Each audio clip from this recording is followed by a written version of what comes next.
All right, we are back for another episode of CFL Summer Showcase Northern Lights. Back with my always trusty co-host Michael Washington. Michael, how you doing this morning, man? I'm good this morning, man. Gearing up. Happy Mother's Day to everybody out there that's a mother that or has somebody in their life and their mothers, whatever. You know what I mean. Happy Mother's Day to them if you celebrate or if it is that day wherever you are.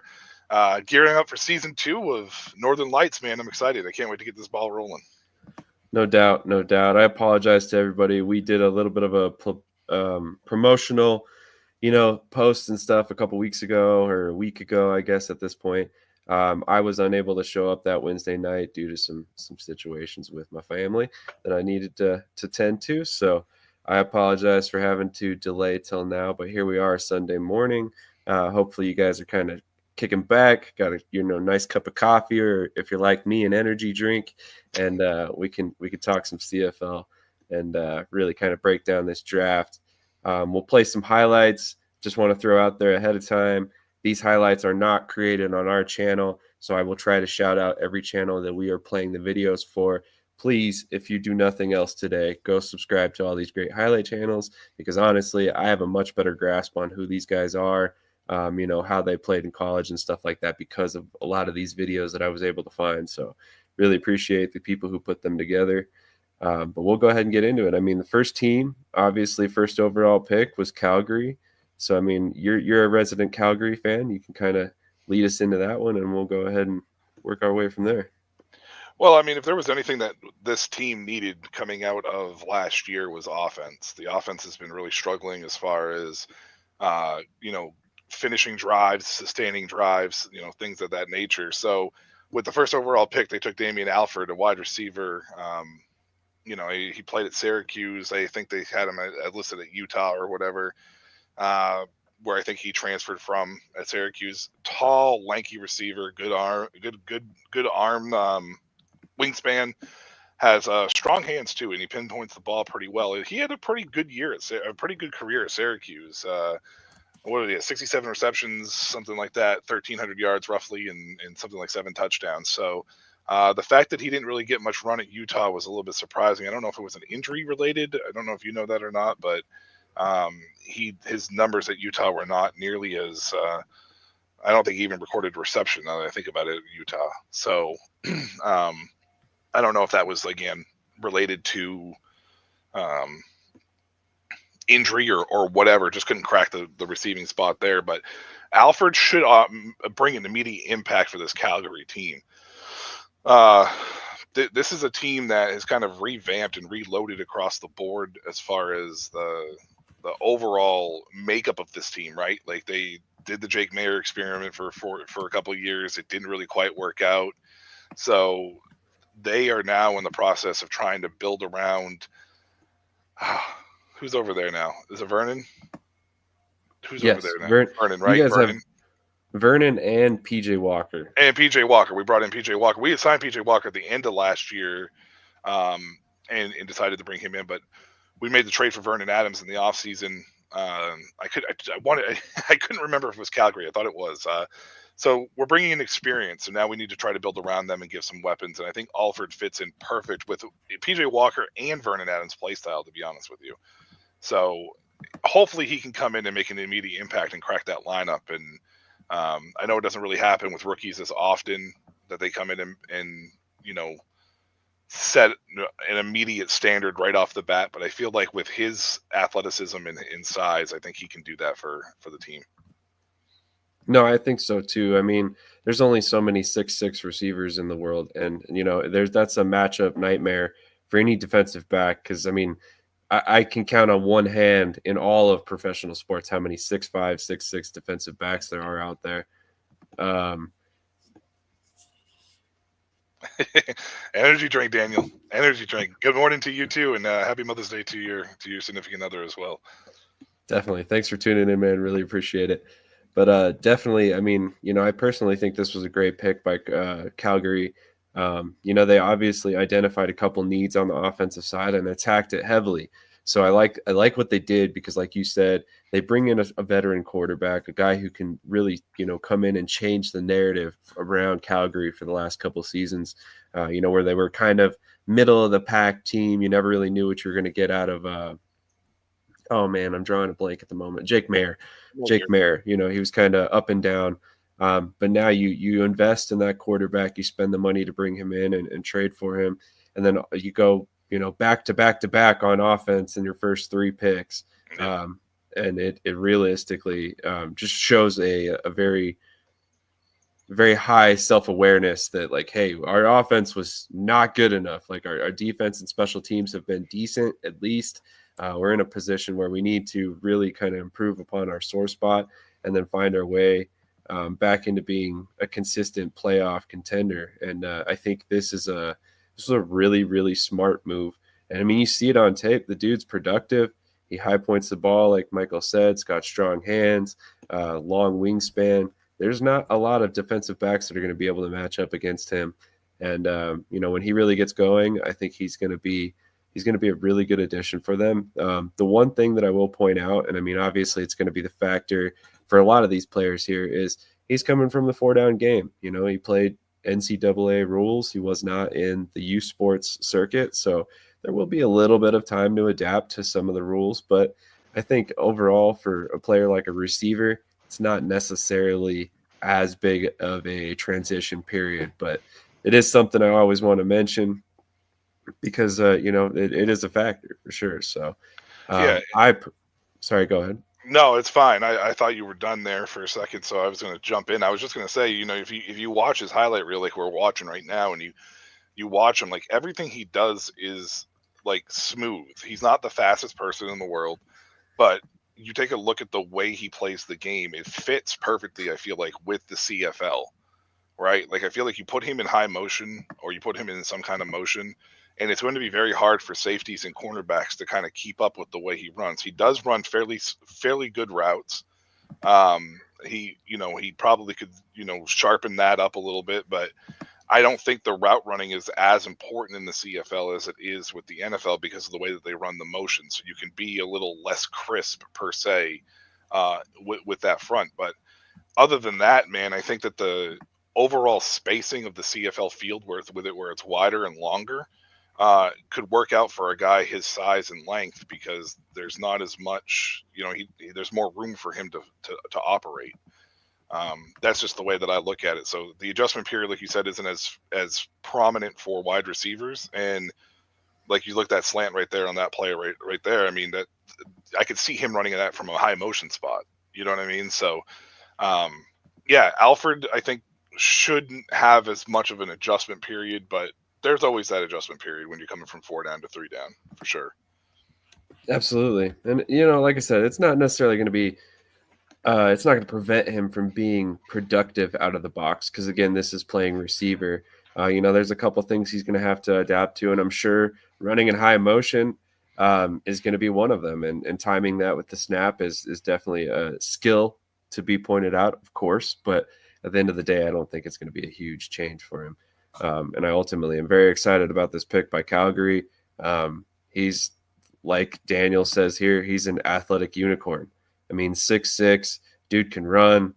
He looks smooth in and out of breaks. It's not like clunky, I guess you could say. Yeah. So, I mean, he's going to be probably a really solid player for years to come. And I was actually kind of surprised. I believe he was invited to Chiefs mini camp, but did not latch on. I mean, the Chiefs don't even have that great of a receiving group. So I thought he had an opportunity there, but ultimately he ends up in Calgary's training camp right away, or rookie camp as well. And, training camp's coming up here quick. I really think we're going to be watching out for him being a impactful receiver in year one. And it's not going to take much time at all for him.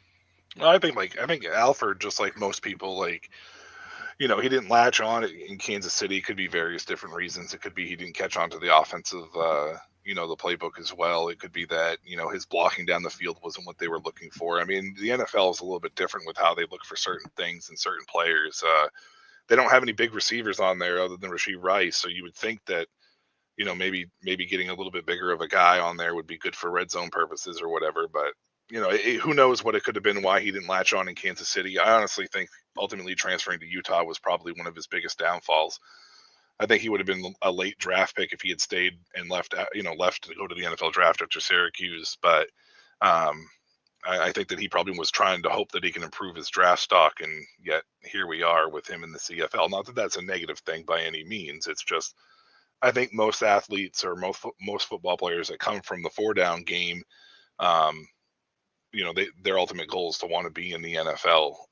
But I still think that Calgary got themselves a hell of a player, and I'm sure that he loves the game of football. Otherwise, why would you go to the CFL if you didn't? You'd hold out hope for minicamp invites and stuff, but go up north, show what you can do, and at the very least, you could put together a really good career up there. So, I mean, we've seen it before with CFL players. They put together great careers and they become name brands.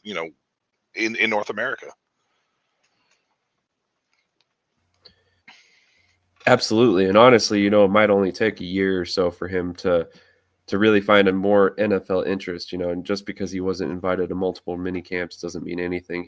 Right. He's extremely young, so that's definitely an opportunity. I like what you said about the fact that um him transferring to Utah probably affected him dramatically because like you said, he did not have a reception there. And from what I understand, he was just buried on the depth chart, which that's never a good look. It's almost, and this is going to sound stupid, but it's almost better to be injured and not have statistics because of that than it is from a scouting perspective to see a player sit on the bench behind other players. I get this is the CFL, we're not talking NFL, but that's always a factor. Why were you sitting on the bench behind players that, you should have been ahead of, or whatever that might be. So that's one of those factors that I think affected him a little bit. So yeah, I hope that he can still find NFL interest eventually. I mean, obviously Calgary fans are probably somewhat hoping he doesn't, but just a quick shout out. Those highlights we were just watching are from the ACC Digital Network, which is probably an entity you guys are aware of if you watch college football. But just wanted to throw that out there. Great work on their part. Really appreciate you guys having that up so we could play it. Wanted to get a better idea of him. So let's move on to Calgary's second first round pick, 8th overall. They picked Chris 14. I believe his last name is pronounced. Hopefully I got that right. Maybe the chat can let me know if I was wrong. Well, up this way we pronounce it Fortin. That's the way we pronounce it up here is Fortin. But I mean, I don't know if that's they pronounce it differently on the broadcast, but I saw that last name and immediately thought Fortin. So, I mean, I'll go with Fortin then. I had a Mr. Fortin in school, so I mean, he was one of my mentors, and that's how same spelling. So there we go. We'll go with that. Maybe they're related somehow. Maybe. But, I mean, he did go to UConn, so maybe. Yeah, I was gonna say he's up in that area. So yeah, like Michael said, he went to UConn, spent 5 seasons there. This dude can play literally any offensive line position. He took snaps at guard, tackle, and center. 6'5", 300 pounds. He's probably a little bit light for guard at the next level. I would expect we see him at tackle, but I could be wrong. What are your thoughts on this pick? I know you're Mr. Offensive Line, so I kind of want to let you roll with this one.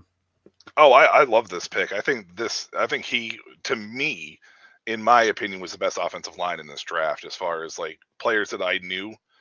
I know that he was not the first one to go, but I feel like he probably should have been. He 1000% is a pass blocking QB friendly individual. I don't think he gave up a sack in 2024. He played all 3 positions at UConn, which, that's something that you don't really see, 6'5", 300. Don't even think that he's really necessarily undersized for the CFL game to play guard. I think that it's probably just better for his better position is probably tackle. He took a lot of snaps at left tackle. So I honestly love this pick. I think this is one of the things that Calgary needed to address was the offensive line, and to be able to have a second pick in the first round and have a guy of this caliber fall to you is a remarkable piece of draft. And honestly, it probably was the easiest pick in the draft for them, because I think when you're sitting at 8 and you're just going, how is this guy still on the board? you run to the podium basically to make this selection, because again, this is one of the things that Calgary needed. They needed offensive line to protect the quarterback, especially a guy like Vernon Adams who's been banged up a lot in his career. And PJ Walker, who's a little more mobile, so they try to manipulate the pocket a little bit and move around in the pocket. You need a guy who can be sturdy and steady. I don't know how CFL is with the way they do the tackle positions. He may start out on the right side and then move to left eventually, or he just may plug and play. I think he's capable of starting right now. He's one of the few guys that are in this draft that I feel like can come in and immediately make an anchor position better for them right off the bat. So, I'm excited for this pick. This is probably my favorite pick that Calgary had in the class, and I think it's just because based on value of how I looked at it, and what he brings to the table. He's a road grader. He's a really good run blocker as well. But the fact that you have an offensive lineman whose pass blocking is his strongest asset is it goes unheard of. Like us offensive linemen, we want to run block. We want to go hit people. We don't like to sit there and wait for people to come to us. So the fact that he didn't allow a sack, and I think he averaged one sack given up in his career at 5 years at UConn, I think it was. So, I mean, he did not allow a lot of sacks in other years either. So he's a pretty steady guy that you can plug in and you don't have to worry about chipping or finding a way to it. He's pretty good one-on-one. So, absolutely. I mean, about as accomplished as you'll get immediate additions to a rookie list in the CFL draft. I mean, like you said, 0 sacks allowed and 450 pass block snaps in 2024. I mean, this guy was valued very highly by all the CFL teams, was number 11 on the Winter Scouting Bureau list, and then was part of a unit at UConn that only allowed 1.07 sacks per game per the UConn website. Also a former gold medalist with Team Canada. So, I mean, there's a lot to like about this guy. And honestly, I think he's another great pick by Calgary. I mentioned before, you kind of just focused on that offense there on the first 3 picks. I think it was really a good idea. And shoring up a tackle spot with a national is a big deal. Like, let's not undersell the roster building value of having a national on the offensive line at tackle. From what I've been told, CFL scouts see the exterior, the tackle spots as where they prefer to have their Americans. So if you can bring in a guy who can come in and play either tackle spot and be a national player, that's an added benefit where you can kind of put another U.S. player at a skill position or something like that. So to me, I like a lot of what Calgary did in this draft, and I'm not even, I'm not a Calgary fan per se, but it seems like they made a lot of great decisions overall for what they brought in and what were they able to obtain. But why don't you kind of give us what anyway about their round 2 selection, Quincy Vaughn? I don't know a ton about him. He played at North Dakota, which is a FCS school up here, down here, I should say. He's got good size. I don't think he's really a pass catching tight end as much. So, being 6'4", 251, he's got, bigger size to him. He's probably more of going to be a guy who gets you, a handful of receptions, maybe a first down here and there. But I think he's going to be probably solidified more in the passing game and in the blocking game for the run blocks, and maybe shore up a little extra, pass protection in case they're being heavily blitzed type of situation. I don't know a ton about him. I tried watching as much FCS football as I can because I do enjoy it. But as far as North Dakota and he's concerned, he didn't off the top of my head stand out to me as a guy that was a memorable name. But looking at his size, I did not look at his statistics as far as that's concerned. But he strikes me more of a run blocker across the board. He may have been involved more in the passing game, but like I said, he just didn't stick out the way that other tight ends in this system have in the past. That's fair. He's definitely got a unique background. Former former Canadian football quarterback who Okay. moved to tight end with North Dakota. I'm literally reading this off the North Dakota website, so please don't give me any credit for knowing all of this off the top of my head. But he actually spent the first 2 seasons there at UND as a quarterback, kind of Interesting. a run option. He ran a lot during his career, so honestly, bringing him in and kind of playing him at that CFL fullback / tight end position might be a pretty valuable addition. It looks like he can add some value in the run game. In fact, he has 17 rushing touchdowns Yeah. during 5 seasons of college. That's impressive. He was a short yardage He, specialist basically for them, it looks like. yeah, and I mean, hey, maybe that's a role he fills with Calgary again. I doubt it. I would imagine he probably stays in that fullback tight end role, but I mean, he's certainly got 121 rush attempts to say that he can do that job. So might be something interesting to think of. Good morning, Cademan. Really appreciate you tuning in. Thank you for sitting here and talking some CFL draft with us. So I think not to cut you off, but I think the other thing that sticks out here is him playing quarterback and then moving to tight end means that he has athleticism to be able to be better in the passing game. It looks like he just needs some sort of development. He was a career his career, I think, at the tight end position was 11 receptions for 111 yards and a touchdown in 2024 last year. I think was his best overall game. But the thing that sticks out the most to me here is it's another national player. He was born in Ontario, so it's another Canadian coming in and kind of showing up a position again that usually has more of a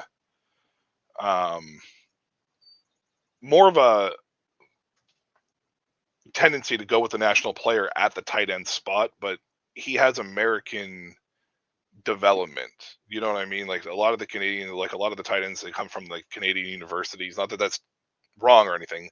It's just that you bring in a guy with a little more Division One, North American, coaching behind them. So it might be an adjustment for him too. This might be the other thing. It might be an adjustment for him because he was played quarterback originally when he played in Canada.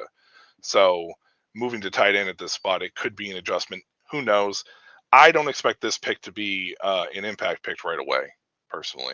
I think this is going to be a little bit of a developmental project, and hopefully maybe he can shore up a little bit of his receiving abilities to be able to, contribute down the road here.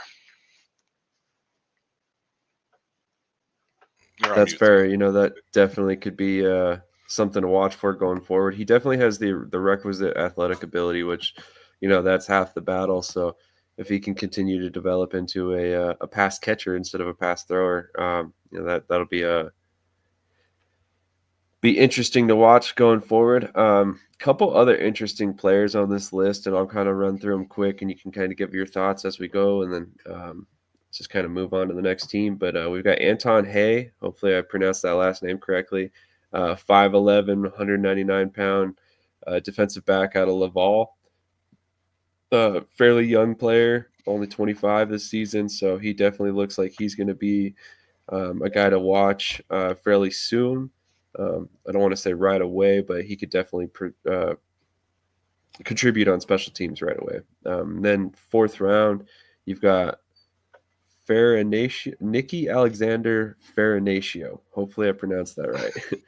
A linebacker out of Montreal, 6'1", 205 pounds. I think he's about to turn 26. This pick came from the BC Lions via trade at one point. Round 5, and this is the guy that I'm really kind of interested in, is Vashon. I'm not going to pronounce his last name. Janusis. There we go. Janusis. I think it probably would be Janusis, I would imagine. You're probably right. 5'11", 221 pounds as a wide receiver too. Yeah. So that reminds me of? Who's that? Deebo Samuel. Yeah, good That's point. a And that's a running back. That's a running back body playing wide receiver. So he very well may be. I don't know anything about this kid, so don't even ask me to go into in depth on anything. I don't know anything about him, but that size reminds me of definitely reminds me of Debo Samuel. So he might be one of those. They try to put him in various different positions type of situation. I hope so. And actually, there might be something to your point there because this next pick, they take a running back, 5'9", 206, Ludovic Chiquette out of Long Island. He's actually one of the younger picks in the draft. He doesn't turn 24 until July, late July. And then they also picked a couple linemen here in the round 7. What am I doing? I'm reading the picks here. Would you like to go through the rest of your team's draft? I'm sorry.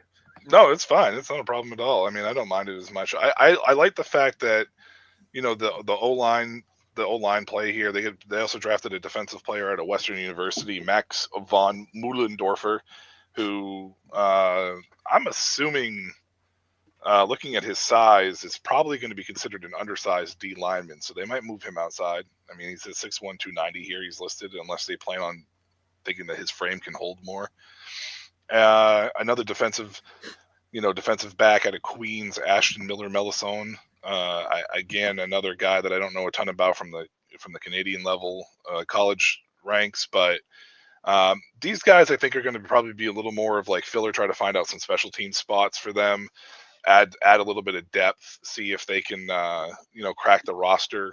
So I like what they did overall. They addressed defense when they needed to. Defensive back was something that they definitely needed, but they made sure to get the offense out of the way first.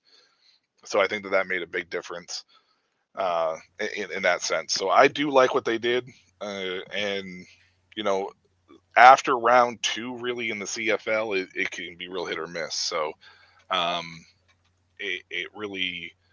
Hopefully they can find some depth pieces that can, find the way into a bigger role for sure.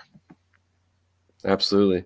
And honestly, like I said, I like this draft class for Calgary. I really think that they did a great job of identifying needs and going out and addressing it with high end talent that most of which was actually in camp with them right away, which is always a hit or miss, like you said, in the CFL draft. So good on them for identifying the proper players to bring in to get an immediate impact. We're going to transition over to Hamilton now, and we will go ahead and start discussing some of their players. This first round pick by Hamilton, I am very excited by. He is one hell of an athlete as a true linebacker, and we'll go ahead and pull up his film real quick. And this is just his huddle page, just a couple clips, so nothing special here, but I will go ahead and get that rocking and rolling for you guys, and then we can kind of discuss him. What do you know about Verisuk? I only know a little bit based upon what I was watching on the telecast, because again, he comes from the up north area where I'm not 100% sure of. But looking at his size, his athleticism, from what I've seen, it looks like he's definitely versatile enough to be able to play this position. I don't know. I think his ceiling might be higher than his immediate impact. I don't think that he may come in right off the jump and solidify this defense. But 6'2", 240, he can run well. He's a hard hitter. He's unafraid to get his hands dirty, which is awesome to see at a linebacker position. It'll just be interesting to see if he's able to come in and really kind of like sure up this linebacking core in some capacity, whether it's depth or whatever else. But definitely think that his immediate impact is not as impactful as his long term, hopefully, with his ceiling. I think I agree on that. In fact, I think even one of the notes I have here is needs to grow into being a pro, can be an immediate contributor on all 4 phases of special teams. But I mean, this dude's an unbelievable athlete. collected 161 tackles in just 22 games over 3 seasons. Valuable pass rusher, had 9 sacks in 3 seasons. Also managed an interception return for 79 yards and a touchdown, which, trust me, it was a pretty impressive run back. And then, he ran a 4.47 at Buffalo's Pro Day, and of course attracted some NFL attention. So he was invited to Indianapolis Colts Pro Day, or not Pro Day, but mini camp. I Yeah. apologize. Nope. So he'll be attending, at least hoping to get a contract with the Colts, which I honestly could see it. Taking a flyer on a guy like this who's an athlete, who needs just a little bit of a development and polish on his game to potentially be a star. I would do the same thing if I were the Colts, and it wouldn't surprise me if he gets some looks with other NFL teams after that if he doesn't latch on with the Colts. So I'm one of those guys that I always like to see the uber athletic players get selected and see how they pan out. And I think it would probably do him some good to come up and play in Hamilton, but at the same time, I could definitely understand why you're wanting to stay down in the States and try and play for an NFL team, of course. Yeah. Moving on to their second round pick, Isaiah Bagna. Yep. Played some linebacker, played some defensive end. We're going to go ahead and pull up his film real quick here. And this is from his personal YouTube channel. So definitely cool to see that. Obviously very in tune with how to be a professional athlete in terms of stuff like that. So we'll go ahead and get this rocking and rolling for you guys. And you can follow him on Zay Bagna on YouTube. He's only got six subscribers. We could probably bump that number up a little bit for him. Yeah, hell yeah. Give these players some love, man. Exactly. And I mean, like, you see it. Dude's an athlete.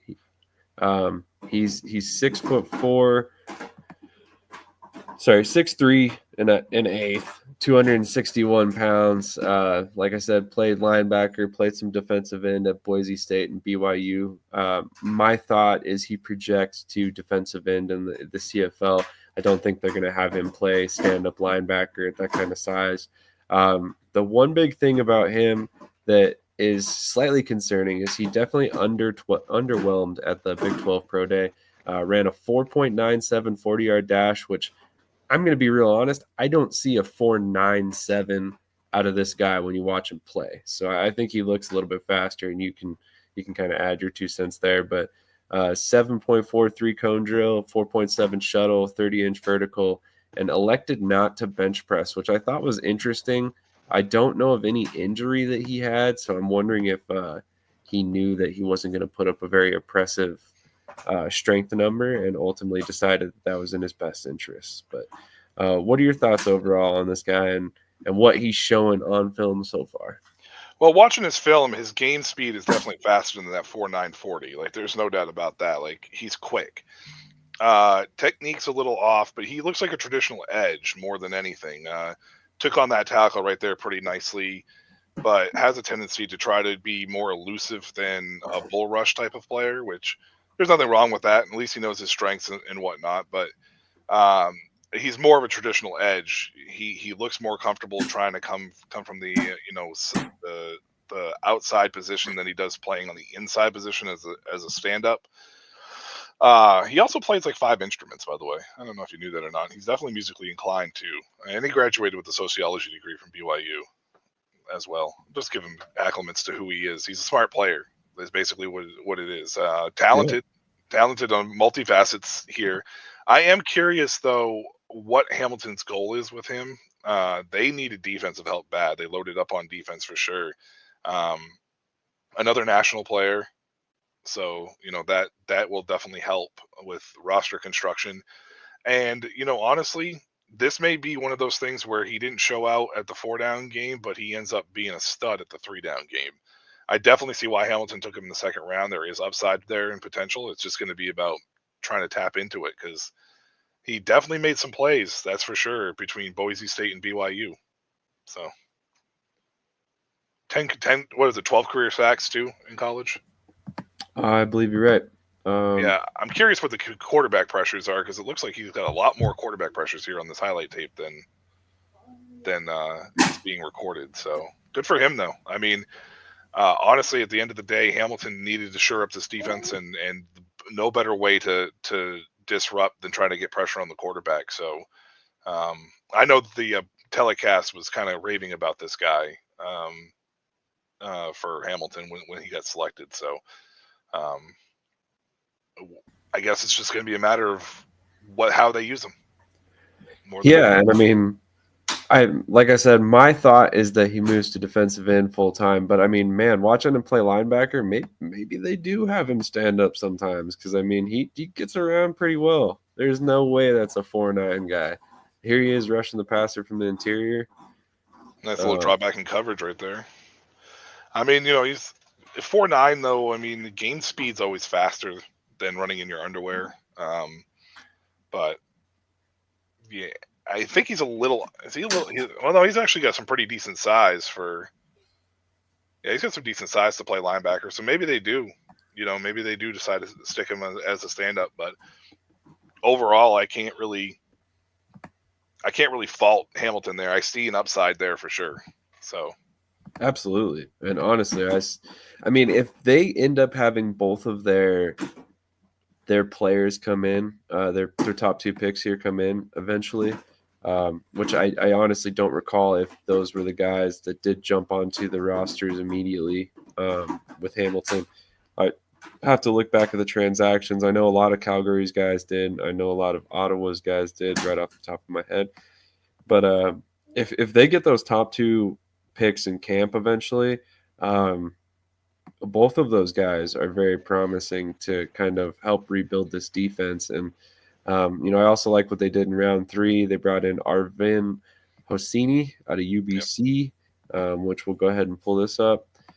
So kind of double tapped on defense there. Obviously, they had some real large margins for improvement there on defense. So they wanted to kind of double tap there. And then in round 3, went out with an offensive lineman, followed up with another defensive back. Round 4, came back, selected a defensive lineman, did not have a 5 pick, 6, 7, 8, all more defensive picks. So they literally picked one offensive player out of 9 selections, I think it is. 8 selections. Mm-hmm.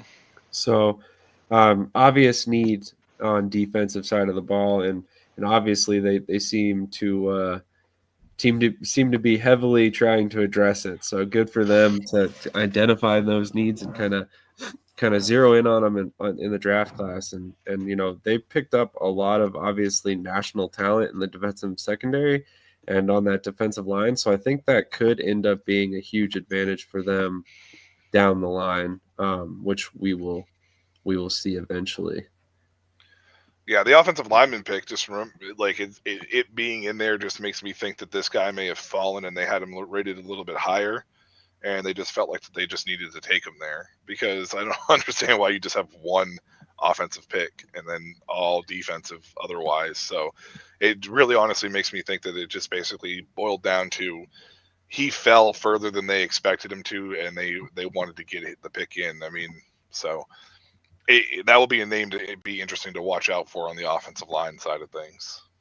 Absolutely. And I completely agree with that, because obviously they had a huge focus on defense there, and maybe that's just how the rest of the draft fell. But I mean, you have to kind of keep an eye on that guy when all of a sudden he's the only offensive pick from anybody. So it's going to stand out no matter which way you look at it. So you have no choice but to kind of keep an eye on him. So exactly. And moving on to Ottawa, who picked 3rd overall in this draft. I'm very excited for a couple of these players. Personally, I think the steal of this draft could be Samuel Carson.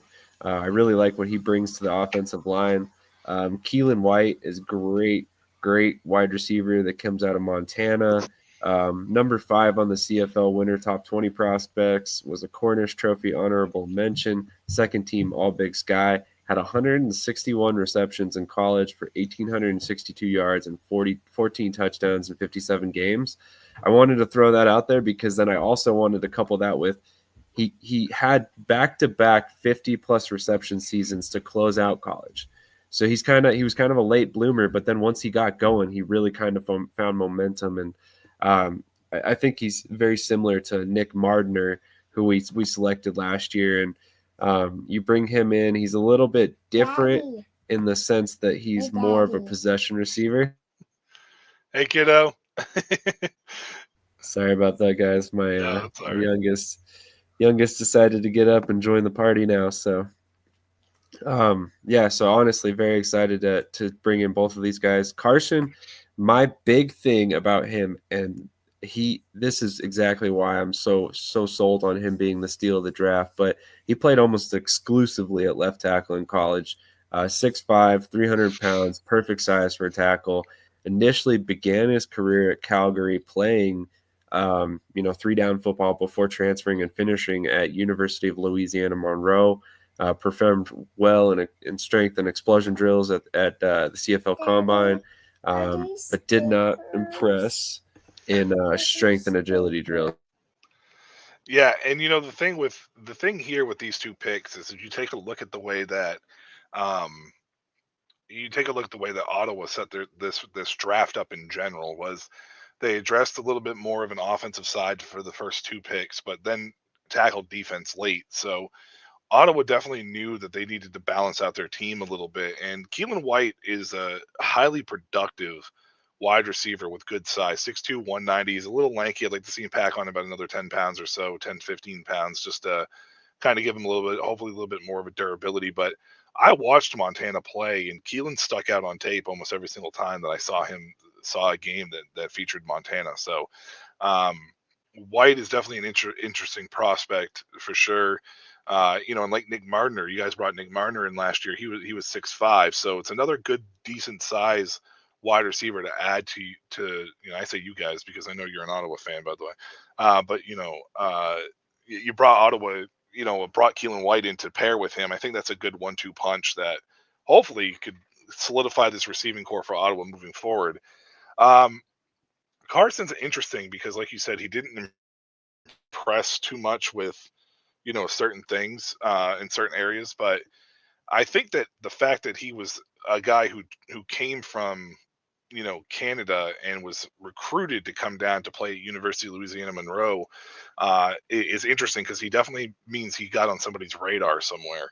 Uh, Personally, I think as far as like where value is concerned, value is um, Carson. I This was a go get your guys pick because Carson probably would have fallen a little bit further in this draft, but Ottawa didn't want to trade back up to go get him, so they just went and got their guy.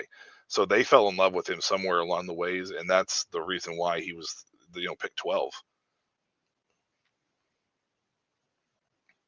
Definitely agree. I'm very excited, like I said, about him. I think long term he's going to be one of the most productive players in this draft. Obviously, I know it's hard to measure offensive line production, but Right. anytime you can bring in a pretty solid left tackle to come in and try and fill that gap that we have kind of had some issues with over the last couple of years, I think it's a great pick. So definitely excited about him. Looking Needs forward to to get what his he can weight bring up. to the team. That oh yeah, 100%. That is one thing. I don't think he's going to be an immediate contributor, and that was one thing I meant to say. 270 pounds is definitely too light to be playing offensive tackle at the next level, but he's got the frame at 6'5". I mean, I'm pretty sure he can I add mean, some weight. even if he's at 6'5", 300, I mean, I think that's fine with the way that works. Nowadays, offensive tackles don't need to be 350 like they used to be back in the day. But Agreed. That is definitely a good point. So moving on to the rounds 3 and 4's picks, they've got Mutfa Ageli, 6'2", 320-pound defensive lineman. When I was doing research on this guy, I am also very excited about him. I know I'm probably going to say that quite a bit throughout this draft, but this dude moves extremely well for a defensive lineman of his size. I'm very surprised that an NFL team didn't come calling. I know he came out of Northwest or Oklahoma State, but I just feel like he should have gotten a rookie mini camp and invite, very young kid, only 22 years old currently. So I think he can be an asset to Ottawa long term. You know, interior defensive linemen are hard to come by, especially when they move like he does. So Eric Cumberbatch, another guy I really like, can play a little bit of every position. Reminds me a lot of man, I'm blanking the name now, but reminds me a lot of some versatile defensive backs who can play some corner, can play some halfback, can really kind of move around that defense and provide depth at a lot of different positions early. I expect him to be a huge contributor on special teams immediately, and then we'll see where he goes from there in terms of his value to the roster. Ethan Jordan, wide receiver, Wilfred Lohr, 5'10", 177 pounds, pretty shifty guy. I don't really know a ton about him yet, but I think he's going to be a valuable back end player there. Maybe he can kind of compete at kick return, punt return. Jaden Griffiths, we apparently identified a need at linebacker and kind of brought in Griffiths. I'm not sure if he's going to be a player that makes the roster initially, or at least the active roster initially. He'll probably be like a practice squad guy, back into the roster at a best. And then King Ambers, obviously looking for some taller defensive backs here in Ottawa. Texas A&M Commerce, another guy who I think could potentially come in and add some value for Ottawa there. Luis Perez, right? What's up? That's Luis Perez's school. Oh yeah, yeah. I'm like, what? What about Luis Perez? But Good no, old that is Texas A&M definitely. Commerce. That's Luis Perez's school right there. You are right. You're right. Definitely, interesting draft. I don't want to necessarily say impressive. There's a lot of guys on there that I'm like, he could contribute, but we'll see. It looks like they went for a lot of like upside developmental guys. Keelan White's probably the only guy that could come in right away, I think, and contribute. But Carson has the highest ceiling at all the draft picks to be like a staple for Ottawa moving forward. It's just that size and the lack of strength that was shown really needs to improve. So hopefully they have a good strength and conditioning coach for him, so they can hopefully tap into his full ceiling. That's fair. That's a fair point for sure. So next up, Saskatchewan was selecting fourth overall. Do you want to kick us off on this one? Saskatchewan here, the Corey Mace, once again loads up on defense as far as defense is concerned. They go out and address it with the very first pick, a D lineman from Bowling Green, Alid Saeed. 6'3", 280. He played really well. He was invited to the 49ers mini camp.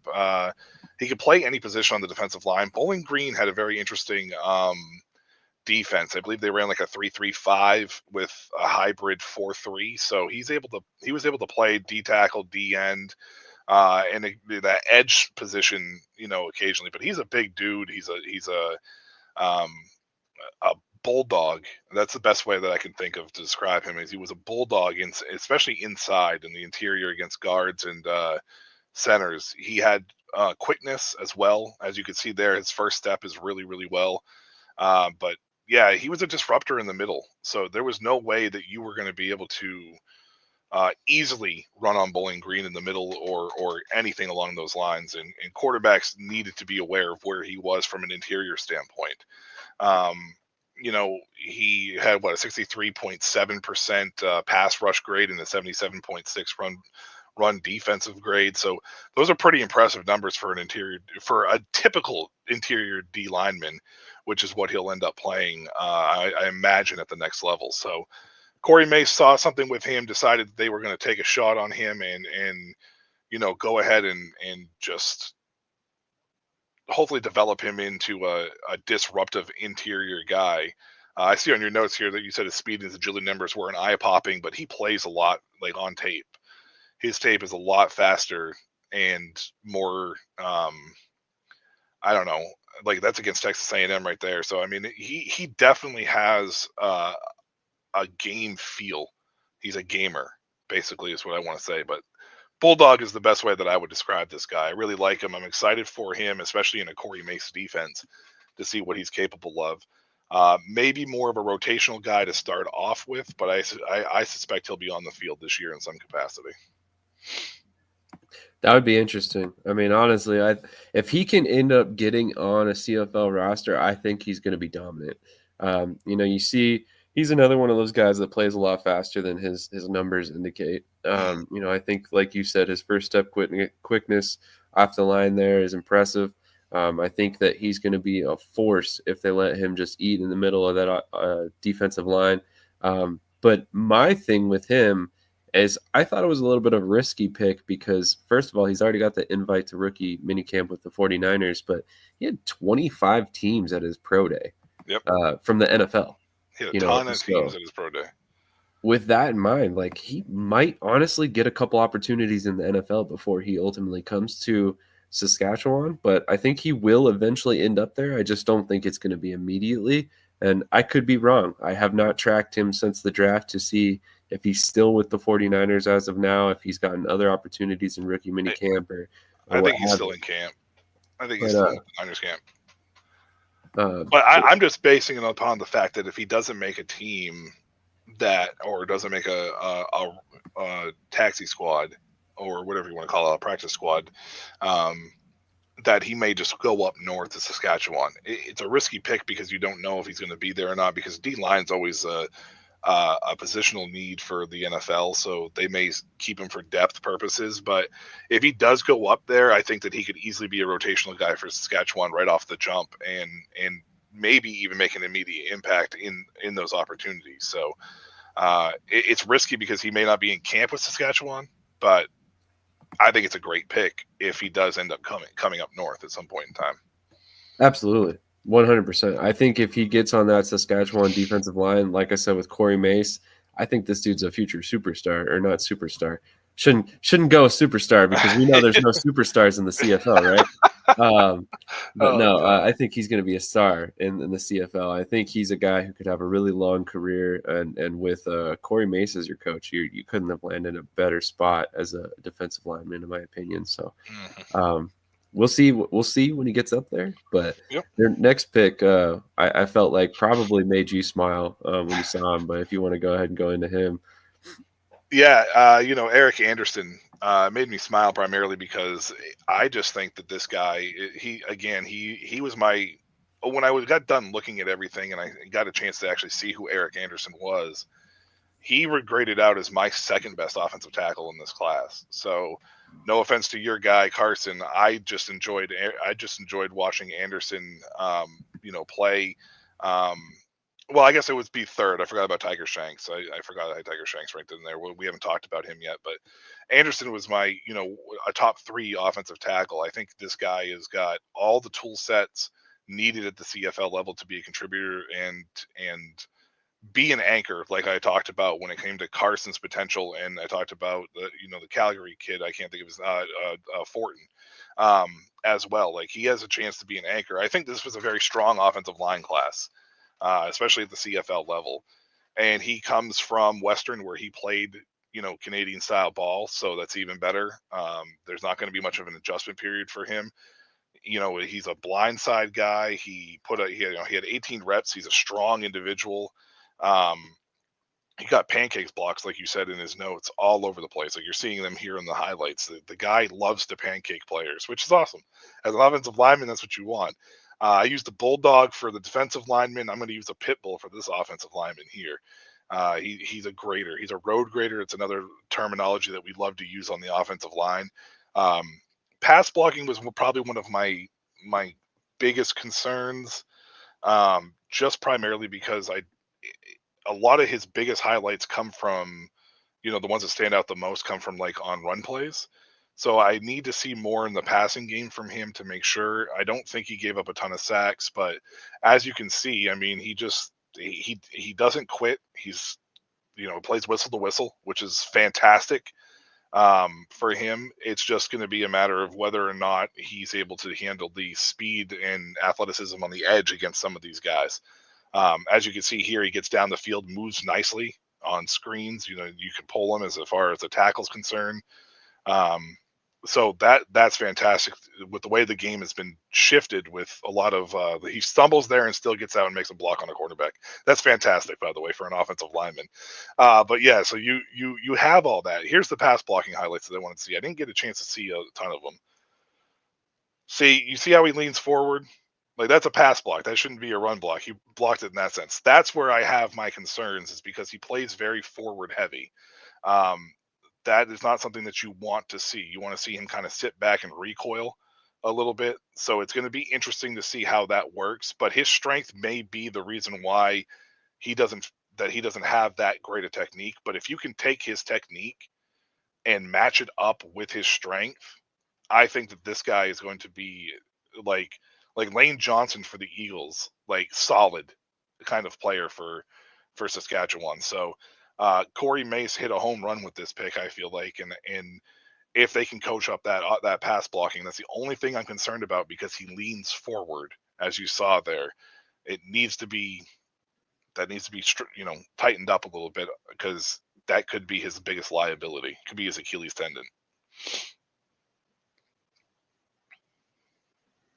Definitely. I mean, I could see that as well. As soon as you're pointing out, you're very, very correct on that. Even all of his pass blocking highlights, it's him leaning forward, kind of attacking rather than letting the defensive end come to him and building out that pocket.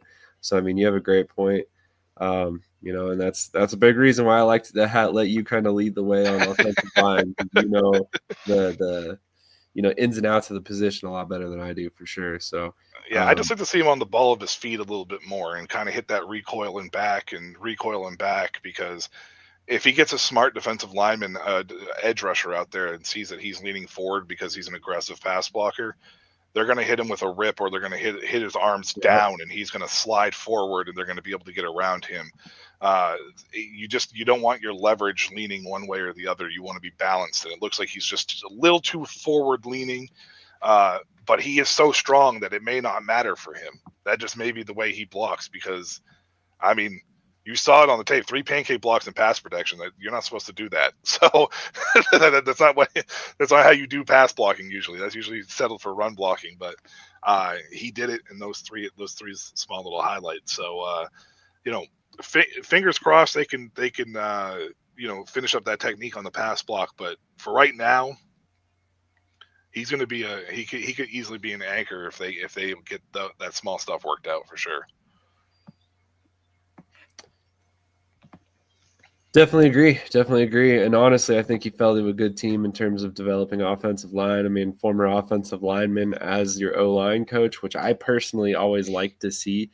Edwin Harrison there has a lot of experience at the position, so I'm very excited to see what he can do with Anderson there. And then the name that everybody wanted to hear, Curtis Rourke, round 3.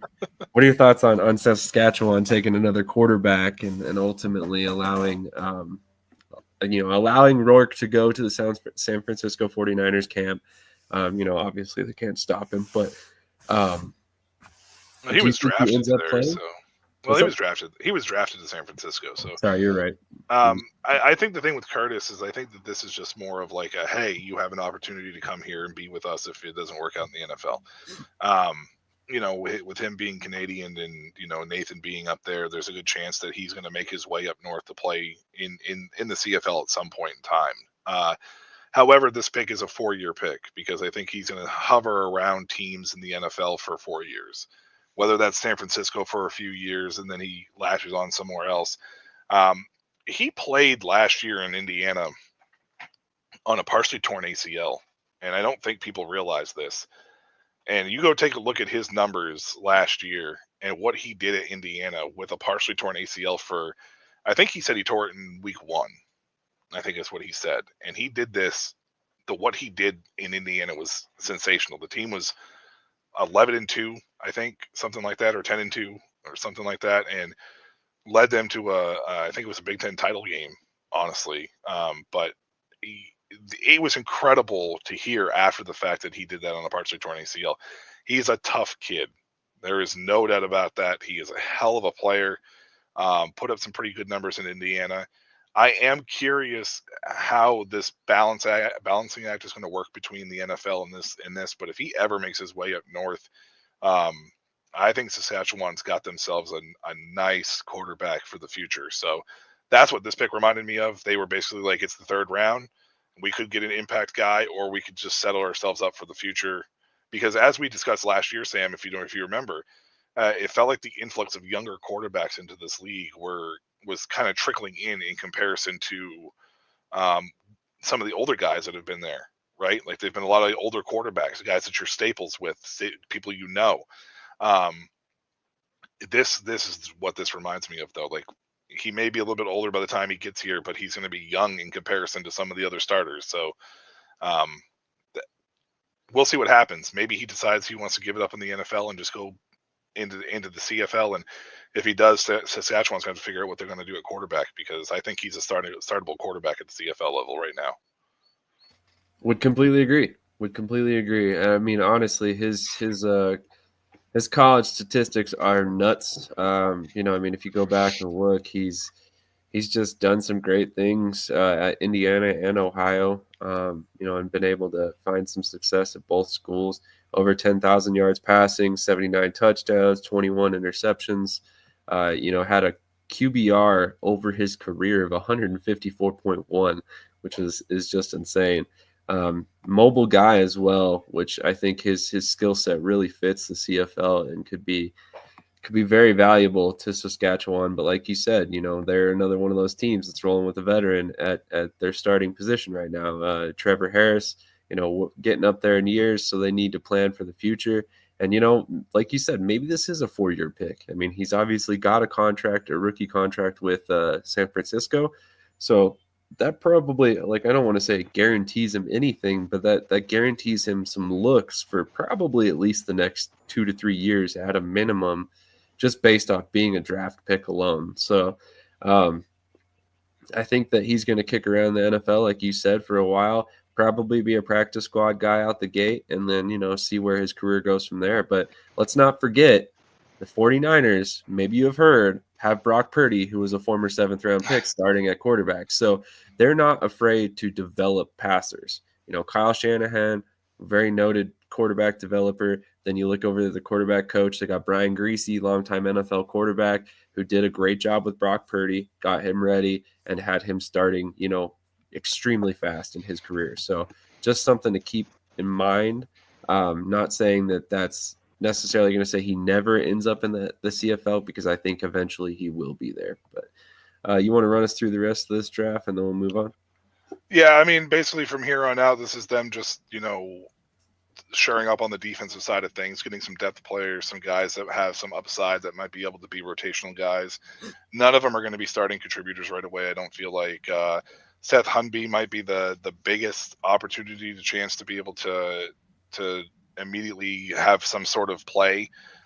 Barring injury, Liam Hoskins, you know, again at the linebacker position, gives them another chance and opportunity to have some depth. Saskatchewan had a really good defense last year, so it's not really surprising that Mace is loading up on defense to try to make sure that they keep getting pieces that fit his style. You know, Gideon Agier from, you know, the Calgary, and the 6'1", 199, good size at the cornerback position, assuming he plays corner. But, you know, Daniel Wiabi, wide receiver, probably more special teams contributors more than anything. Wiabi has a prototypical slot receiver size, so we'll see what happens with him. Maybe he's able to crack the team with that. But, you know, I felt like Saskatchewan kind of felt comfortable with what they had on the roster from last year and what they brought back. So they basically went early with guys that had a ton of upside and potential, and then kind of shored out the rest of their roster with depth to make sure that if they had any injuries of any sort, they were able to have guys that fit their system to come in and not be a huge drop off. Yeah, definitely agree. I mean, I liked a lot of what Saskatchewan did as well. You know, I mean, I think I'm an Eagles fan. You guys can see the stuff behind me, so obviously I'm going to relate this to the NFL real quick. But to me, you always want to build through the trenches. You build from the front back. It doesn't matter if it's offense or defense. If you have strong line play, the rest of it will follow. So in my mind, this is Corey Mace not necessarily preparing for today because he was a playoff team last year, but preparing for 2, 3, 4 years down the line and making sure that he continues to make Saskatchewan a long-term, consistent competitor. So I really liked what they did because this is a draft where a lot of people call it a crapshoot, right? Because you could select players and they could never play in the CFL. But in this particular position, I think they did a really good job of identifying fringe NFL talent who will eventually play in the CFL. May not be right away, but when they do, they're going to be high level players. So I think that was a very smart way for Saskatchewan to draft for sure. I'll let you kick this one off too because you were talking about Tiger Shanks being your second rated offensive Yeah, lineman. he was my second rated. I know he went first over Fortin, but I really like Tiger Shanks a lot. Saw some of him play at UNLV. UNLV wasn't the best of teams down here, but he legitimately had the opportunity and chance to. I mean, he definitely stood out on tape and had the opportunity to be a complete anchor for this team. When he got the chance, he was a 3-year starter on the right tackle spot.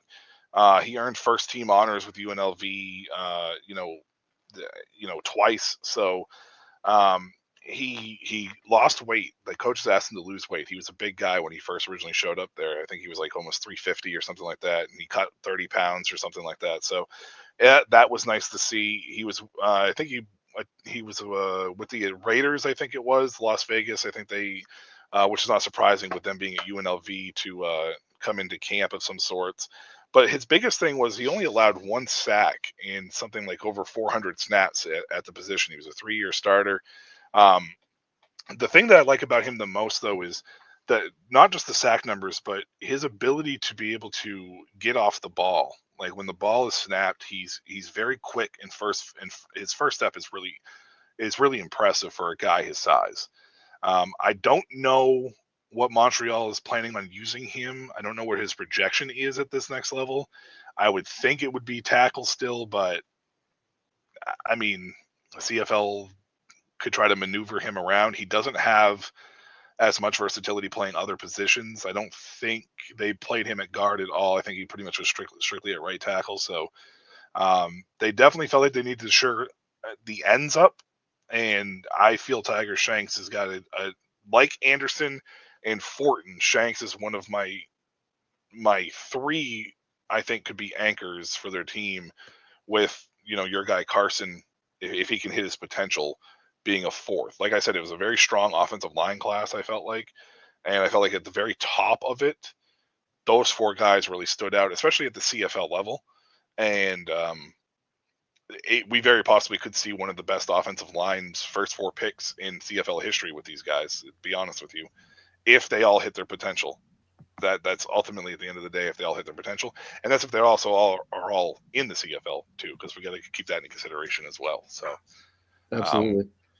yeah, Absolutely. And honestly, I think you're spot on there. I think he strictly played right tackle at UNLV, but size wise, right, he came in at 345, 350, like you said. Maybe he does eventually shift to guard if he doesn't cut it at tackle. So, I mean, I don't want to say it's a backup plan, but having that insurance policy built into a player isn't necessarily the worst thing in the world, if he doesn't have the athleticism required for the CFO game. Because keep in mind, they like the smaller edge rushers up there. yeah. You want to just go ahead and run us through this one? Yeah, Nate Boschman, he played quarterback as well, so he has experience. He's an athlete, could be an immediate contributor. He's probably actually the one guy that I think could be an immediate contributor.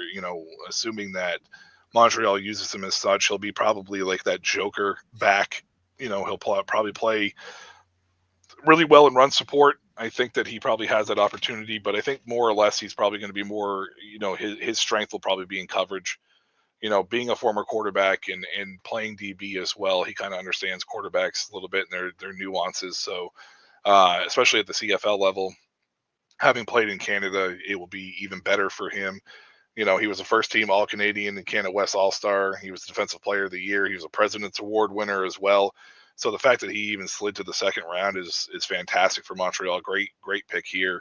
As well. This team did a good job of kind of balancing out their draft. I believe they it was pretty much even. I think it was like 4-4 on offense and defense, and they took 2 special teams. I think the punters. They took 2 punters, which I thought was kind of weird, but I get it, I guess, as well. Um, so I'm very curious here. It looks like your notes here say 3.5 tackles for loss, 2 sacks, 3 forced fumbles, a fumble recovery, 2 blocked kicks, 8 interceptions, 269 return yards, 3 TDs in the last 24 games in school. That's impressive. That's impressive. And he can return punts, which is great. He ran a 4.6 40. He had 17 reps in the bench, so he's actually kind of a stronger, defensive back. That's a pretty good number for a defensive back. 36-inch vertical, 10-foot 3-inch broad jump, as well as a 6'9", 6'3" cone. So, he has ideal safety size, and I think that he's going to be kind of a roamer for Montreal. He may not start week 1, but I would not be surprised if by the middle of the year this guy's a starter for this team as a rookie. I could easily see it, no problem. Yeah, Yeah, I completely don't know if you have agree. anything else to add to that or not, but Yeah, just real quick, I was going to say he reminds me of a lot of our Darius Pickett.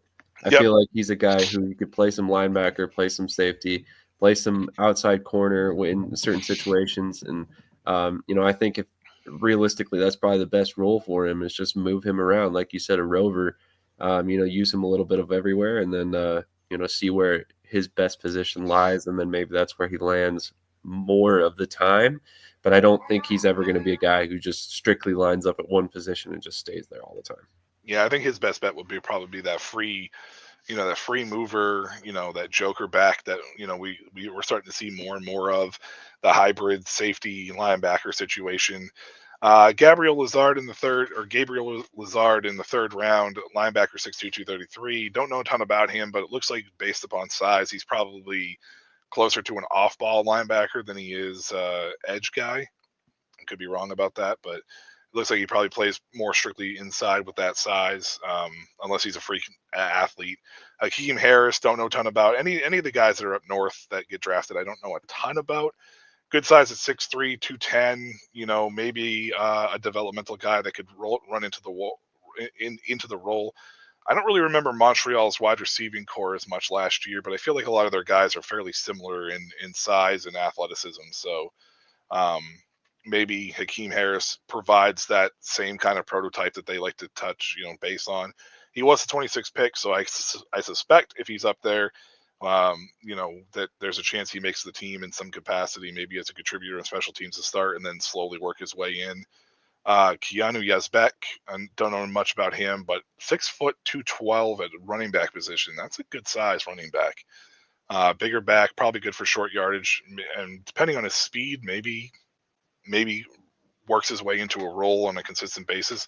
I feel like the CFL over the last few years is starting to they use multiple backs, better than the NFL does for the most part. So it's never too bad to have running backs like that. Gabriel Mason-Nueve, D lineman, Isaac Gallardetz. I'm probably butchered that, but 6'2", 217. And then Jonathan Senecal, a quarterback down there in round 7, and Riley McLeonard, the linebacker as well. Those are guys that are all going to probably be depth fillers, camp bodies to start off with. We'll see if they run into a role with the team. Might be special teams contributors if they really need it of some sort. But other than that, man, I like Montreal's selections. It's just, what is their overall class going to bring to the team? That's the biggest thing as far as those are concerned. But these guys have certain positions that they need and look for, and depth is always a key. That's the reason why the CFL does 8-round drafts, because you also never know if these guys are going to show up right away. But Montreal drafting pretty much all Canadians from Canadian universities tell me that they want these guys in camp and on, near the roster right away, because that's really how you fill out your team. So Montreal struggled a little bit with injuries down the stretch last year, and that very possibly is like, we want depth, so let's go get it. You have a good point. You have a good point there. And keep in mind that some of these guys could end up being, for lack of a better term, camp bodies in 2025, and then turn out be contributors down the line, Yep. because there is that rule where they technically can compete in camp with the team and then go back to school. So I'm not saying that that's a realistic possibility with every pick. I have not looked at every single pick from Montreal to see if they still have eligibility left, but I know that is something that the CFL does tend to do quite a bit. Let's move on to Winnipeg. Winnipeg had a very interesting draft in the fact that a lot of these guys are currently in NFL camps. So Connor Shea, Jalen Smith, Taylor Elgersma, I believe all three of them got NFL camp invites. They I'd did. have to look back at my notes here. I think It, actually Connor Shea and Elgersma are both with the Packers, if I remember correctly. they're both with Green Bay. Yeah. Yeah. And then Jalen Smith might be the one kind of outlier there in the top three. He's kind of undersized for the NFL, so he might end up in CFL sooner rather than later. But I liked what Winnipeg did here up the top. We talked about it a moment ago with Saskatchewan, where they were drafting for the future. They're not drafting for the current day. And this is exactly what Winnipeg's doing as well. Connor Shea is a guy who is a freak athlete. If he ever gets to the CFL, he's going to dominate. I have no doubt in my mind. And Winnipeg has some older linebackers there that they will eventually need to replace. So they're going to let him kind of play out his NFL interest and see where things go from there and see if he comes down. Jalen Smith, similar thing. Very talented player, could be great at the next level. Was not super productive at North Texas, but I think he could definitely do it. Taylor Elgersma, I mean, obviously he gained a lot of traction there at the end in the NFL, and I think honestly could get a legitimate shot to make some teams. And from what I understand, is signing a contract with the Packers. That's been out there recently. I can't recall who initially said it, but I've seen most of the CFL pundits have mentioned it at some point or another. So I believe, I don't want to give credit where it's not due, but I believe Dave Naylor said that first, and I could be wrong on that. So I apologize if I am. But Yep. another offensive lineman here, Ethan Vibert, South Dakota State, round 3. Obviously, again, draft him for the future. You bring in depth on that offensive line. I believe Vibert, if I remember correctly, is in camp with him. I could be wrong on that. No round 4 pick, round 5, double tapped. They got Joey Corcoran from New Hampshire and Lane Novak from Saskatchewan. I think both of these guys are probably special teams contributors at best early on. Winnipeg's a pretty solid team. They don't necessarily need late round draft picks to come in and contribute immediately. Ethan Ball, defensive back, again, kind of spreading the wealth there on the depth side of things. I imagine he'll be in camp right away coming out of Calgary. Trey Lang from Eastern Michigan, 6'2", 240-pound pass rusher, adding some depth there as well. And he could be actually a guy who finds his way into the rotation early on. I like a lot of what he brings to the table. I thought that was a steal, by the way, for round 7. I Me really too. like Trey Lang. I think he has all the tools to be, like you said, a rotational guy to start off with. He may never be a standout star in this league, but he is going to be a guy who's going to consistently contribute to whatever defensive line he is on. He did it at Eastern Michigan without having to stand out. He will absolutely do it at this next level too, with whether it's Winnipeg or whoever. That Winnipeg roster is going to be hard to crack at D line, but I think that once he gets into camp, they're going to see what they have with him. I think he can absolutely be a rotational guy right away. I completely agree. Completely agree. And I would not be shocked to see him find NFL interest early on in his career as well. Mm-hmm. I'm probably going to butcher this name, so I apologize ahead of time. But Inwinosa Uwebenam, 6'4", 270-pound offensive lineman. This is probably a developmental guy. Like we mentioned earlier with Carson, 270 pounds. Dude needs to add some weight to play at the next level. So you bring him in, you put him on the practice squad, you bulk that boy up, and here in a year or two, maybe he's a contributor. Can add some quality depth in the meantime, and hopefully eventually pan out into a solid pick. Let me kick over to the Toronto draft. Any thoughts on what we just talked about with Winnipeg? No, I think Winnipeg is essentially the same. They're looking for more like depth guys that fit their system. The Winnipeg has always been really good. They're near the top every year, so it's like they really do a good job of roster building and getting players that, if players move on to a different team, they can plug and play with the next guy behind them. So, uh, they struggled a little bit early in the year, but once they got their footing under under themselves, they kind of really had a good year down the stretch. So that's, not really surprising to see them there as well. So Absolutely. We're going to take a quick break, run a commercial, and then we'll be right back.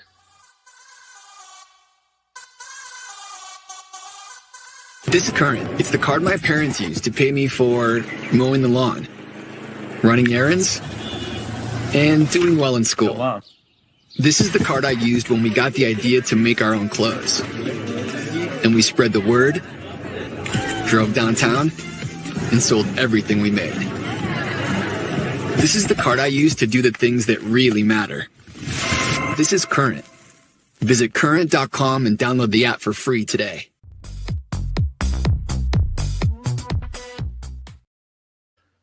All right, check out our official banking app of Shady Sports Network, Current. I use it. Super easy to use, super convenient. And then if you sign up with our code, you will get an extra $50 deposit when you do your first direct deposit. So definitely go check that out sooner rather than later, and you will not be disappointed. So I'll let you run us through Toronto here. Yeah, Jeremiah Ojo, defensive lineman, 6'2", 245. He actually was a pro day, a combine standout. Great athleticism, really showed out over there. Immediate contributor in my mind. I think this guy has a legit opportunity and chance to come in and be an impact player pretty much right off the jump. Went to Montreal, so it gives him an opportunity and chance. It's not much of an adjustment period for him. I don't think he got any looks has had any looks as far as NFL, interest is concerned. But after a year with Toronto, there may be some if people are paying attention up north, because I think he really has an opportunity and chance to be a legit, individual that comes in and makes an impact. Probably projects more as an edge guy than he does anything else at 6'2", 240. 245. He's a little bit shorter than I would like as far as an edge guy is concerned, but that might give him a little bit of a hybrid play style there. I don't think they're going to play him inside at 246. It just seems like it's too small. But he had 4.5, 940, so he's quick. So I think he can play that edge linebacker hybrid position no problem if they want to drop him in coverage once in a while. So that'll be interesting to see how Toronto uses him. But he was invited to the Giants rookie minicamp. I apologize. He was invited to the Giants rookie minicamp. So he may not be a contributor right away if he latches on down there. We'll see what happens with him there.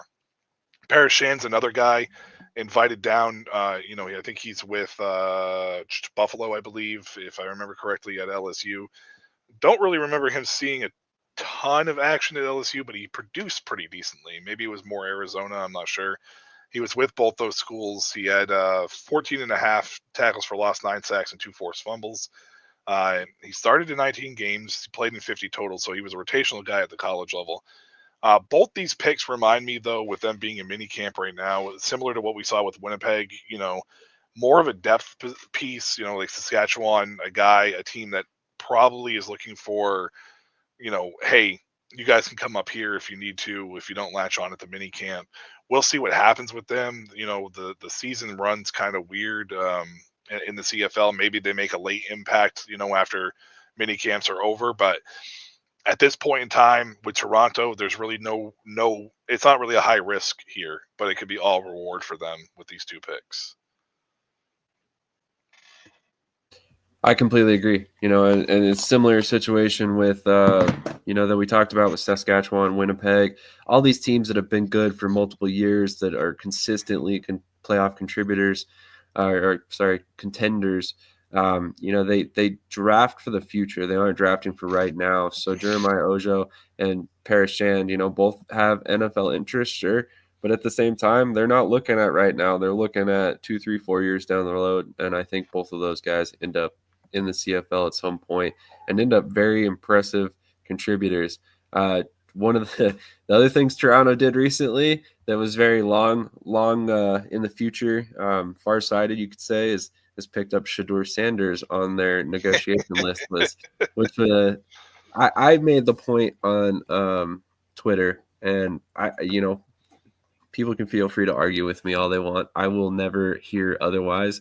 But I think some of these negotiation list ads are for publicity, and I think that one was one of them. Does Shedeur Sanders ever humble himself enough to come play in the CFL? Maybe he does. But the reality is that he's probably not going anytime soon. And because of that, they got all the mention in the world that Shedeur Sanders is now on the negotiation list for the Argonauts. And, it seemed to give them a good bump publicity wise. Now I'm keep in mind these teams are all trying to sell corporate sponsors. That's something you can throw out there. So. Yeah, and I think the biggest thing with Shedeur though is I think he's an NFL talent, so the likelihood of him ever coming up north is not likely. However, them adding him to the neg list, kind of really is smart though, because if Shedeur wants to play football and it doesn't work out in the NFL for some reason, he at least has an opportunity and chance to find a place that he can call home. And honestly, I think he'd be a star up north too. Like, I don't think that there's any doubt in my mind that he would be able to be up north and have a great career. So likelihood, not so much, but there is at least an out there for him if it doesn't work out down here. So, absolutely. So obviously you're the resident O-line guy. What are your thoughts on Gavin Cokes, or do you know him very well? I don't know Gavin Cokes all that much, but looks like 6'4", 320, probably more of an offensive tackle more than anything. Probably with the way the Canadian college is, he probably stuck strictly at one spot. It doesn't really seem like a lot of their offensive linemen are moved around as much. But this is another one of those picks. You look at the top two picks, Jeremiah Ojo and Paris Shand. Those two guys can come in, later in the season and contribute right off the bat. These rounds here for Toronto is now about finding depth and possible contributors if they face injuries, right? So rounds 4, 5, 6, and they've done a good job with that in the past of, being able to take a risk, but finding guys that fit. I keep saying it, but they fit what they do.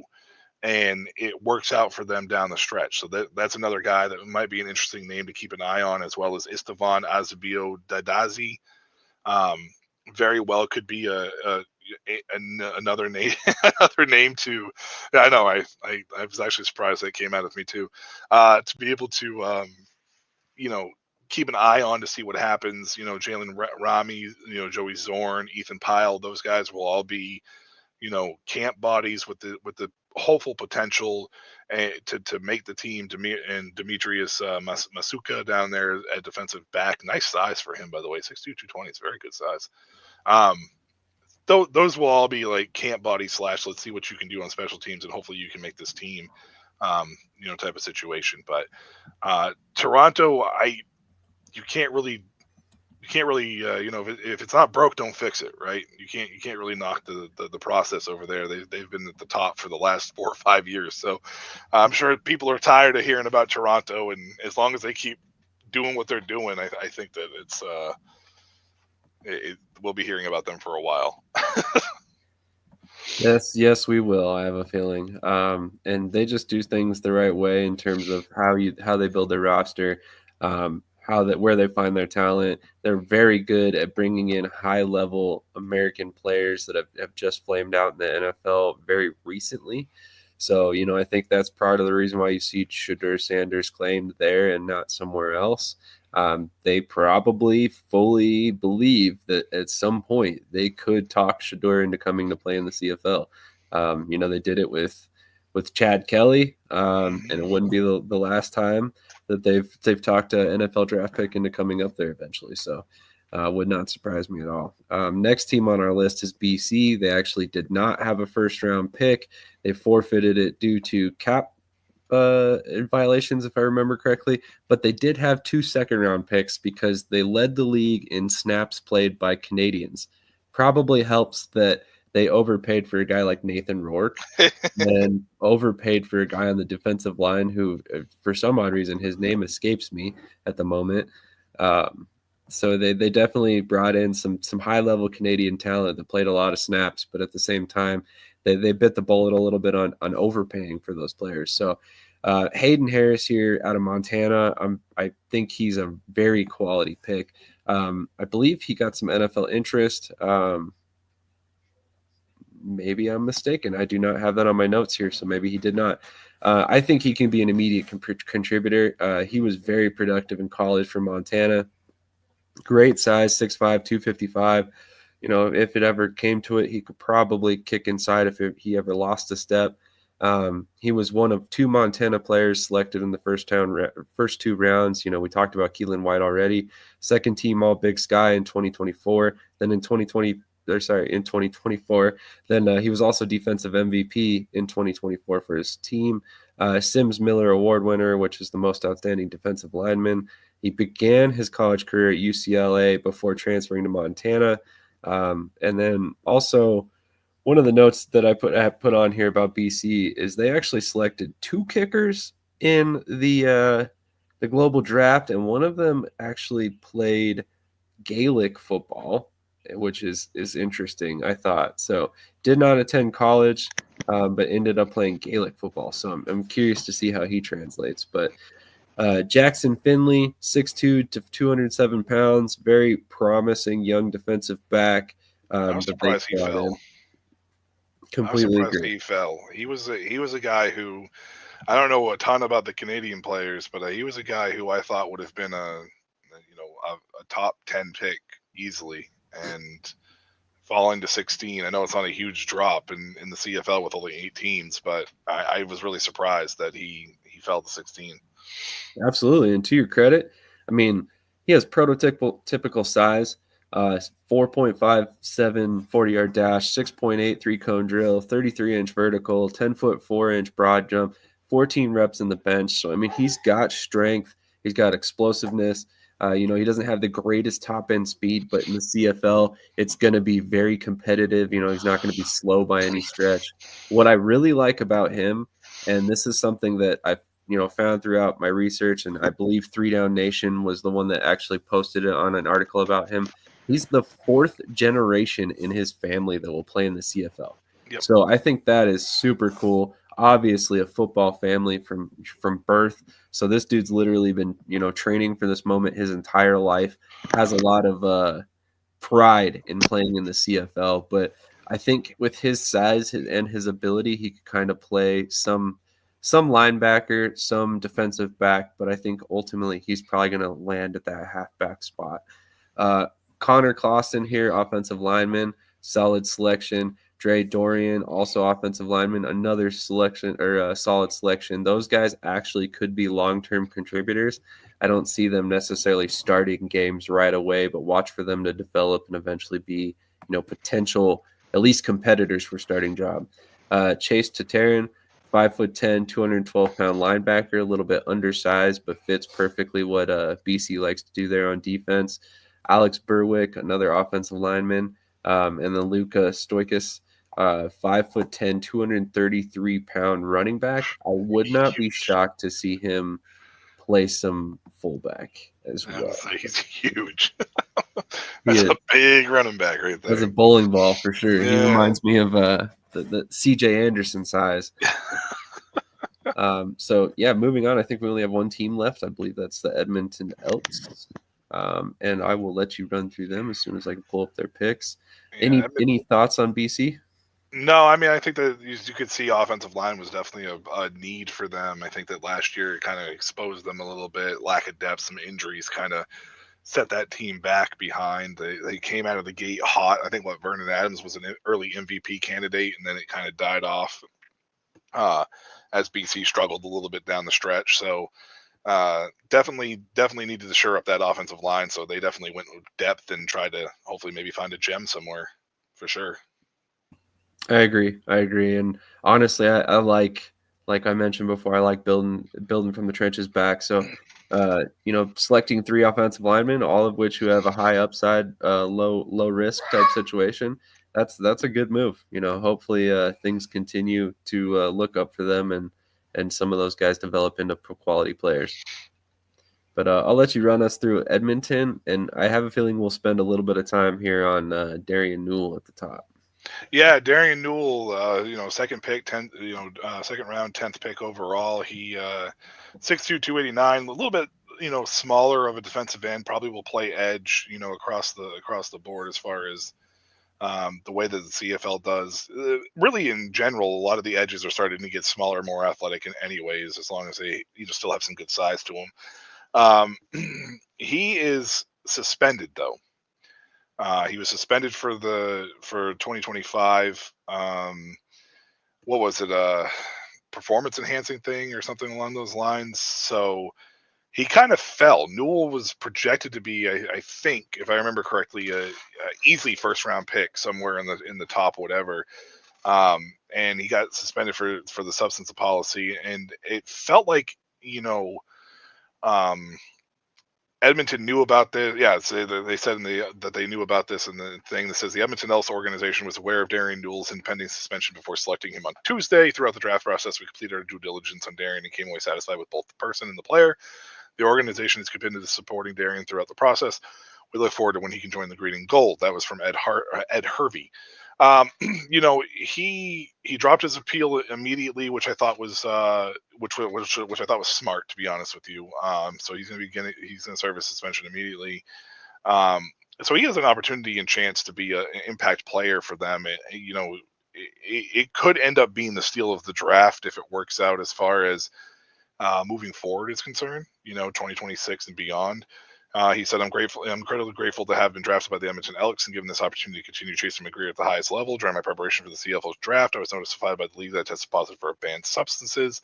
I believe that the substance in questions came from products I took while attending my pro day in Buffalo, where I did not have access to my usual supplements. I did not knowingly or intentionally have a product that violated the substance policy. Still, as an athlete, I take full responsibility for everything I put in my body.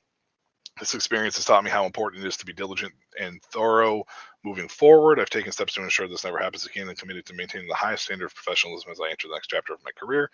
I will accept the league's ruling and put this incident behind me. I'm thankful for the Edmonton organization and believing in me, and I'm ready to get to work and earn everything that comes next. Darian Newell's biggest issue facing him now that this is out of the way, is staying in shape and making sure he's preparing for the 2026 season. 2025 is a wash. It's a red shirt season for him, basically. So now it's just going to be a matter of what he's able to do in the off season to be ready for next year. So I personally think it's a great selection. I think he's handled this very well through this entire process. I think that it shows his character. I think it shows his the overall as the person. I think Edmonton probably got a wonderful overall player who could easily be a cornerstone player for them in the near future. He will be with them next year through camp, and 2026 could be an easy impact year for him, in my opinion, without a doubt. I don't know what your thoughts are, if you have any thoughts on this by any means, but for me, it just basically feels like that they got themselves an impressive person in athleticism, and he could be a disruptive edge player for years to come for Edmonton. I like this pick a lot. We've talked about it off camera, and honestly, I like the fact that the Elks were not scared to go ahead and select him, and maybe that's why they traded away their first round pick to begin with, and they knew that they had targeted a player that was not going to be there right away, but at the same time would essentially amount to a first round talent, long term. So I really think this is a great pick by them. And to your credit, you mentioned that he might play edge at the next level, and that might actually be what he uses this year to transform himself into. He actually weighed in about 13 pounds lighter at his at the combine than he did in school. So I think that could be a situation where eventually he kind of works his way down to 270 range, 265, somewhere in that range, and eventually comes back in and competes. But either way, I don't care if he lines up inside, outside. He's a monster. Dude's a monster. He's going to be probably one of the best defensive linemen in the CFL when he gets there. And I don't mean like down the line. I mean like the second he steps foot on a field. I honestly think he's one of the best players in this draft. So I'll let you go ahead and continue, and I don't have too much thoughts on Edmonton's draft other than that, except for these next two picks, which I have a feeling you're going to say the same thing I would. Well, I find it interesting. Skylar Griffith and Isaiah Knight, both from UBC, they're teammates, which is smart for Edmonton because now you get two guys that have played together already once. You bring them in and have them compete against one another. Interesting picks, though. I'm not sure running back was a pick of need per se, especially with the abundance of running backs that kind of float in free agency. CFL is very different in the way that they do their off seasons, and the free agency side of things. A lot of running back influx. However, both have really good size. They just feel like carbon copies of each other. So it's very, very, very interesting that these two are not only from the same school, but both drafted to play for the same team, 2 picks away from each other with almost identical size. So I don't know, like you said, if one of them or both of them have eligibility to go back to school. I don't know what that. I don't know what the deal is with that, but it just doesn't feel like it's a need pick for them here. And interesting, they spent both 3rd round picks at the running back spot as well. Quick aside here. Apparently, Skylar Griffith is listed on the Edmonton Elks roster as 225 pounds and as a fullback. So that could be part of their decision making there. But I'm excited about Isaiah Knight. That dude's legit. Yeah, I like Isaiah Knight from what I've seen. I just find it interesting. I mean, so if Griffith is listed as a fullback, that makes a little more understanding as far as that's concerned. But just looking at their measurables, they look kind of very identical. So very interesting. That's all. Absolutely. And honestly, I was kind of surprised to see them go to running back at all. They still have Justin Rankin there. They also still have Javon Leake, who played really well in the starting role last year. And they got some younger guys that have some potential as well. Dwayne McBride out of UAB, and then also Artavius Pierce out of Oregon State, who I think both can be contributors. But if McBride's a hell of a player. I agree, and I think Knight, could potentially find his way out of that mess and end up being a very early contributor. So it just didn't feel like a position of needs pick, and then you start getting into these rounds here with Silas Hubert, defensive lineman, Demetrio Piazza, an offensive lineman, and then Daniel Hosevar, another offensive lineman. So they tackle the position of needs, but it just feels late. Colby Herford for a wide receiver and 5'11", 193 looks more like a slot guy, probably a return, try to be some return specialist. That's probably how he's going to make the rosters if he's returns kicks. But everything else just kind of feels like they tackled the position of need late instead of what they could have done with their earlier picks, and it very possibly could end up backfiring. And it may be the reason why Edmonton's near the bottom every year. I hate to say it, but the Newell pick was awesome, but after that, it just was a lot of question marks for me as to why they went the route that they did. So I agree, and it will be interesting to watch with those running backs. If either one of those guys return back to school, I think they instantly become better picks because Javon Leake, if I remember correctly, is only signed to a 1-year deal. Yeah, I think Rankin's on a 2-year deal. And maybe I'm thinking it was a 2-year deal last year. Like he signed an extension at some point. So I'd have to look back on that. But, long term, I think those picks make a lot more sense than they do in the short term. But that's okay. To a certain extent, Edmonton's not necessarily expecting to be a playoff contender immediately, or I should say a Grey Cup contender. They obviously want to make the playoffs immediately, but I don't think they're going to be a Grey Cup contender right away. So you kind of go and draft some high upside players that could potentially come in and be competitors long term. I just feel like when you have what is it, 9 teams?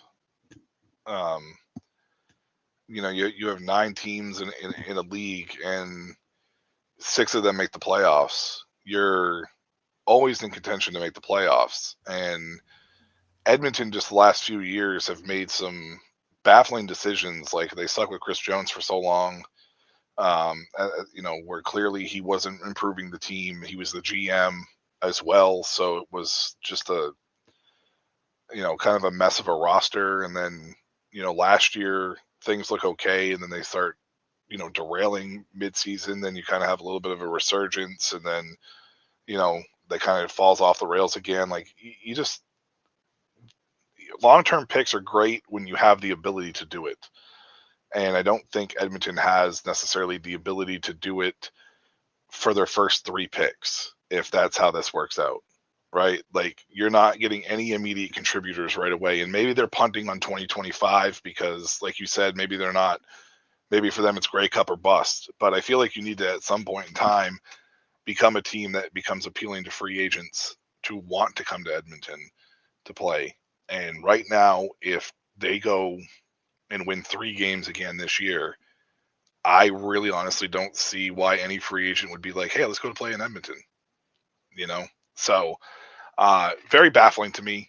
The Newell pick is fine because you were getting a potential star or stud because he slid down in the draft, so that's fine. But you spend your 2 third-round picks, especially 2 picks apart, on a position that's not really of need. So just strange. Yeah, it's strange for sure. And I honestly wonder how much of those Chris Jones ideals are still in the organization, because you go out and you get a new GM, right? But you go get Ed Hervey, who was the assistant GM to Chris Jones for 2 years, in 2022 and 2023. And I believe he worked with him in the past as well. I mean, he spent most of his career in Edmonton. So I don't think you're necessarily changing a lot there. And maybe that's their goal. Maybe they want to stay tied to their roots, and not necessarily in the losing sense, but tied to how they've kind of looked at the organization overall as a whole. So, like you said, interesting picks. I don't necessarily agree with some of what they did, but overall, I think this was a great draft. I mean, there was a lot of guys that were selected to teams that I think they fit with, and it's going to be interesting to kind of see how this whole draft, including the global draft, kind of affects the overall outlook for the CFL and over the next couple seasons. Well, I think that their draft grade gets a boost because of the Newell pick and where they got him. I mean, I think that's an automatic, thing. Isaiah Knight, like you said, maybe he comes in and carves out a role and becomes a stud for them in the future. It's just when you have 4 guys on your roster, the way that they do ahead of him at this moment in time, it really kind of makes you wonder what the reasoning behind was, spending a 3rd-round pick on a running back when your defense has been slacking, your receivers haven't been the best, quarterback has been such a friggin', adventure over the last 4 years for them. So, it just, I don't know. I'm not saying spend on a quarterback because obviously they have a guy, but it's like, offensive line might be a little bit of a help too. But, what do I know? No, I completely agree. There was some puzzling picks there. And, for what it's worth, Isaiah Knight technically only was in college for 4 years. So maybe there's the chance that he goes back and then eventually comes back to the team. I kind of like when you do some selections like that, because then you're kind of almost adding to your next year's draft class if you do it correctly. But at the same sense, I don't think, like you said, that running back was a need. You got 2 guys there that complement each other well. Leak's that really speedy, shifty back, and then you've got now I'm blanking his name, Rankin there, that can kind of be that pounder. I think he's 210, 215 pounds. So, Knight, I think, brings a little bit of both of those worlds to the table. So I think maybe that's what they see there. But it'll be interesting. It's going to be interesting for sure to see what Edmonton does with these picks in year 1 of their careers. So any final thoughts to kind of wrap us up? I know we've been talking quite a bit here, and definitely didn't expect this to take 2 hours, but appreciate you being in with me. No. I mean, I think it was overall the CFL, and I think it's going to be interesting too, because as leagues like the UFL exist down here in America, and the more traction that's gained with the ELF and the LFA and the CFL, I think you're going to start seeing the quality of players starting to increase in these leagues across the board, just because I think that these players are going to realize that they have more opportunities than ever to play. And it's something that you may never see a top tier guy go to like the LFA or the ELF or even the CFL per se, but I think the level is going to continue to increase the more and more that we get this exposure. And I think the UFL is going to have a lot to do with that because it does give them an opportunity. It seems weird to say that, but I think more and more players, instead of retiring or going into their professions, might try to stick it out and play football a little bit longer. In various different spots. I know a lot of people thought the UFL was going to take away from it. I feel like it's going to do the opposite, in my opinion. I completely agree. I completely agree because, first of all, the UFL season and the CFL season don't completely overlap. So, we've seen a couple guys over the past couple years, guys like that have experience in the CFL, and that's probably why they asked for the release or whatever. But, Darnell Sankey, stuff like that, where they'll come play in the XFL for a year. I think Sankey, if I remember correctly, he won the XFL championship with the Arlington Renegades in 2023, then turned around and won it again with Montreal. So, situations like that are going to arise where guys are like, okay, well, I'm too old to make it in the NFL. I just played in the UFL. My season's over. I might as well go double dip, play in the CFL, try to win another championship, and maximize my earning potential playing football. So I think with that in place, and maybe even if the UFL moved up a couple, like another couple weeks and started at the beginning of March, that only helps the case. Yep. But then on the top of that, like you said, there players coming out of American football that are U.S. citizens are more likely to try and stay in the U.S. to play football. So if they go to the UFL, maybe that opens up their mind to other opportunities like the CFL where they can make more money long term, and then they can potentially carve out a long-term career, while also I think the big part that people need to remember as well is these players are not full-time players like they are in the NFL. They have other careers outside of this, and I think more and more players are realizing that you can play in the CFL, you can play in the UFL, and still build your post-football career on the side as you're playing football. So I think that's part of the reason why a lot more guys are going to end up going to these leagues. And then, it doesn't help that the CFL saw a pretty significant boost to the salary cap this past offseason, which I think is only going to help more and more players consider these other opportunities as the pay rate goes up. And which, by the way, UFL pay just went up too. So, all of that stuff factors in. So, I think that's something to watch going forward because, if these leagues continue to coexist, it could be a situation where maybe there's a UFL to CFL pathway built there, which is not necessarily a bad thing long-term for those players. Yep, not at all, man. Not at all. Happy Mother's Day to everybody again that has Absolutely. Parents, mothers, and significant others out there that are parents. So absolutely. And on that note, we both have wives we got to go get to and start on our chores and, get the gifts and all that stuff. So we're going to get out of here for the day.